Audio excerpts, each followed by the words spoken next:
Hello students, welcome to my Bengali study channel. Bengali study চ্যানেলের পক্ষ থেকে তোমাদের সকলকে স্বাগত। প্রিয় 2026 সালের উচ্চ মাধ্যমিক 4th সেমিস্টার শিক্ষার্থী বন্ধুরা, আজকের অনলাইন ক্লাসে আমি তোমাদের জন্য যে হলুদ পড়া গল্প থেকে দুটি গুরুত্বপূর্ণ 5 মার্কের প্রশ্ন শেয়ার করব। এই প্রশ্ন দুটি অত্যন্ত গুরুত্বপূর্ণ ইম্পর্টেন্ট প্রশ্ন তোমাদের জন্য, এবং পশ্চিমবঙ্গের বিভিন্ন স্কুলের পরীক্ষায় এই প্রশ্নগুলি এসে থাকে। তাই তোমরা বছরের শুরু থেকেই অর্থাৎ সেমিস্টারের শুরু থেকেই যদি তোমরা এই প্রশ্নগুলি পড়ে থাকো, তো আমি আশা করি এর বাইরে তোমাদের একটিও 5 মার্কের প্রশ্ন পড়া লাগবে না। এই প্রশ্নগুলি পড়ে থাকলেই তোমরা হলুদ পড়া গল্প থেকে 5 মার্কের প্রশ্ন এখান থেকেই কমন পেয়ে যাবে। এবং যারা আর্থিকভাবে দুর্বল, যারা পিছিয়ে পড়া স্টুডেন্ট, যারা টিউশন পড়তে পারো না, সেই সমস্ত ছাত্রছাত্রীরাও যদি শুধুমাত্র আমার এই চ্যানেলটি কন্টিনিউ ফলো রাখো এবং চ্যানেলে দেওয়া নোটগুলি খাতায় টুকে ভালো করে পড়াশোনা করো, তবুও তোমরা অন্যের চাইতে হলেও এক ধাপ এগিয়ে থাকবে। তাই আলোচনা শুরু করার পূর্বেই তোমরা যারা নতুন আমার এই চ্যানেলে ভিডিও দেখছো, তারা অবশ্যই আমার এই চ্যানেলটিকে সাবস্ক্রাইব করবে এবং পাশে থাকা বেল আইকন বেলটি প্রেস করে অল নোটিফিকেশন অন করে দেবে, যাতে করে আমার ভিডিও ছাড়ার সঙ্গে সঙ্গে সবার আগে তোমাদের কাছে পৌঁছে যায়। তাই আলোচনা দীর্ঘায়িত না করে চলো আমরা শুরু করি আজকের মূল আলোচনায়। দেখো, আজ আমি তোমাদের সামনে যে 3 নম্বর প্রশ্নটি রেখেছি সেটি হলো, কুঞ্জ অন্য একটি প্রক্রিয়ায় আয়োজন করেছিল। কুঞ্জের অন্য একটি প্রক্রিয়ার আয়োজন করতে হলো কেন? এই আয়োজন সম্ভব হলো না কেন? 3 + 2 = 5। উত্তরটি তোমরা একবার দেখে নাও।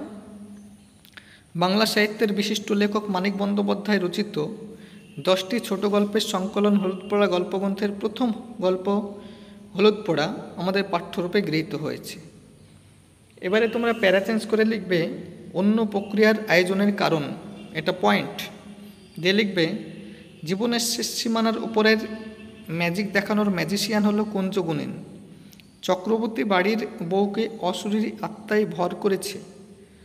শুনতে পেরে কুঞ্জ মাঝি নবীন চক্রবর্তীর বাড়িতে এসে পৌঁছায়। তার ম্যাজিক দেখানোর জন্য দূর দূর থেকে অনেকে নবীনের বাড়িতে এসে ভিড় করে। কুঞ্জ সমবেত জনতাকে ভয় দেখাতে বলে, ভর সাজে ভর করেছেন, সহজে ছাড়বেন না। তারপর মন্ত্র পড়ে জল ছিটিয়ে কুঞ্জ তার কাজ শুরু করে। এক পর্যায়ে দামিনীর চুল শক্ত করে দেওয়ায় খুঁটির সঙ্গে বেঁধে দেওয়া হয়, যাতে সে বসতে বা কোথাও যেতে না পারে। কখনো সামনে গিয়ে আবার কখনো পিছু হেঁটে দুলে দুলে দুর্বোধ্য সব মন্ত্র উচ্চারণ করতে থাকে কুঞ্জ। মালসার আগুনের শুকনো পাতা আর শিকড় পুড়িয়ে উৎকট গন্ধ সৃষ্টি করা হয়। তারপর একটা কাঁচা হলুদ পুড়িয়ে কুঞ্জ নবীনের স্ত্রী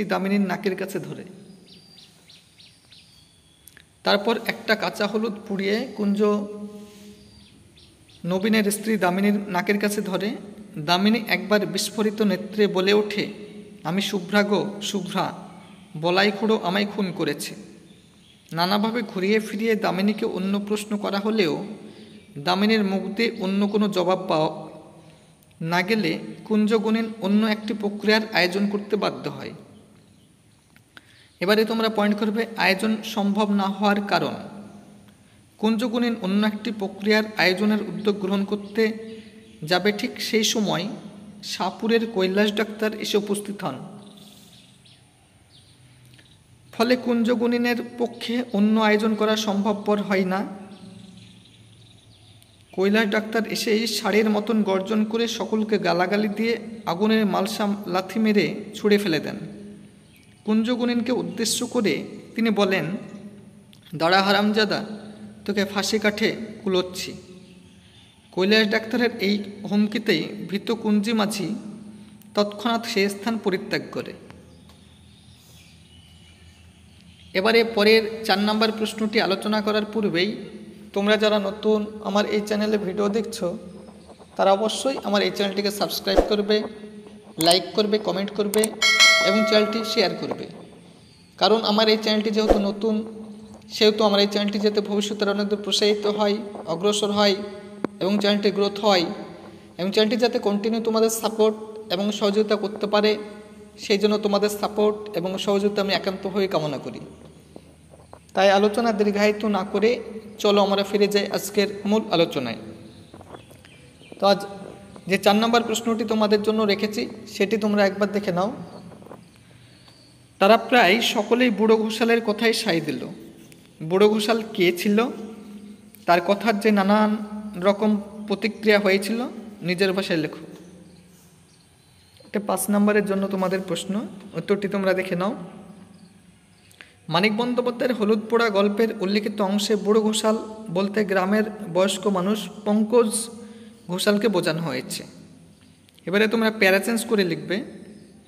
নবীনের স্ত্রী দামিনী যখন সন্ধ্যাবেলায় লণ্ঠন হাতে রান্নাঘর থেকে উঠোন পার হয়ে শোয়ার ঘরে যাচ্ছিল, সেই সময় খুব হালকা একটা দমকা বাতাস বাড়ির পূব কোণের তেঁতুল গাছের পাতা ছুঁয়ে তার গায়ে এসে লাগে। দামিনীর হাত থেকে লণ্ঠন ছিটকে গিয়ে পড়ে দক্ষিণের ঘরের বারান্দায়। উঠোনে ছিটকে পড়ে হাত পা ছুটতে ছুটতে দামিনী অজ্ঞান হয়ে যায়। সুব্রাত দাদা ধীরেন পাস না করা হলেও গ্রামের একমাত্র ডাক্তার, তাকে ডেকে আনা হয় দামিনীর চিকিৎসার জন্য। কিন্তু দামিনীকে দেখে ধীরেন বলে যে সে চিকিৎসা করতে পারে, কিন্তু যেহেতু সে পাস করা ডাক্তার না, তাই তার দায়িত্ব নিতে ভরসা পাচ্ছে না। সাপুরের কৈলাস ডাক্তারকে ডাকার পরামর্শও সে দিয়েছিল। এই আবহে পঙ্কজ ঘোষাল মন্তব্য করে যে দামিনীর অসুখে ডাক্তারে কোনো লাভ হবে না। তিনি নবীনকে পরামর্শ দেন কুঞ্জ গুণিনকে অবিলম্বনে ডেকে পাঠানোর জন্য। সেখানে উপস্থিত গ্রামের লোকেরা ঘোষালকে সমর্থন করে, নবীন কুঞ্জর পারিশ্রমিকের খোঁজ করে, কিন্তু ধীরেন তীব্র আপত্তি জানায়। নবীনের মতো একজন লেখাপড়া জানা জ্ঞানবুদ্ধি সম্পন্ন ব্যক্তি যেন কুঞ্জ গুণিনে ভরসা করার মতো দুবুদ্ধি না করে সে বিষয়ে ধীরেন তাকে সচেতন করে দেয়। নবীন পাল্টা যুক্তি হিসেবে বলে যে খাপছাড়া অসুখে গুণিনদের চিকিৎসাতেই ভালো ফল পাওয়া যায়। শেষ পর্যন্ত অবশ্য সহপাঠী ধীরেনকেও সে এড়াতে পারে না। নবীন কৈলাস ডাক্তার এবং কুঞ্জ দুজনকেই আনতে লোক পাঠিয়ে দেয়। এই যে দুটি গুরুত্বপূর্ণ ইম্পর্টেন্ট নোট তোমাদের আমি হলুদ পোড়া গল্প থেকে শেয়ার করলাম, এই দুটি প্রশ্ন তোমরা এখন থেকে ভালো করে স্টাডি নিয়ে পড়াশোনা করো, দেখবে তোমরা অবশ্যই সফলতা লাভ করবে। এবং পরবর্তী নেক্সট ভিডিও পেতে তোমরা অবশ্যই আমার এই চ্যানেলটিকে সাবস্ক্রাইব করবে, লাইক করবে, কমেন্ট করবে এবং চ্যানেলটি বন্ধু বান্ধবদের মধ্যে অধিক পরিমাণে শেয়ার করো।